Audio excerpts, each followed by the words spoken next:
برنامه‌های ملی دارای اولویت یا NPPs.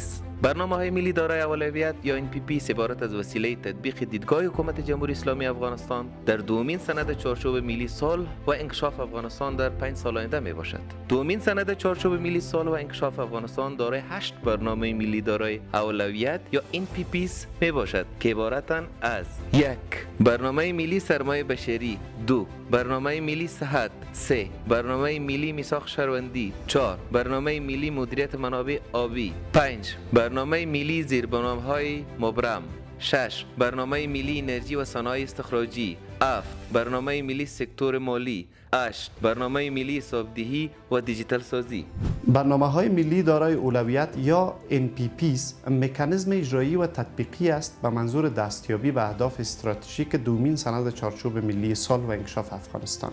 این برنامه‌ها که در حقیقت تبارزدهنده اولویت‌های انکشافی دولت افغانستان در این بره زمان هست، با تطبیق فعالیت‌های انکشافی در سکتورهای مختلف منجر به گسترش عرضه خدمات به شهروندان، ایجاد شغل، کاهش فقر، تقویت اهداف صلح‌جویانه، تقویت اهداف خودکفایی و در نهایت منجر به رشد و انکشاف اقتصادی افغانستان می‌گردد. صلح و انکشاف مبنای خودکفایی.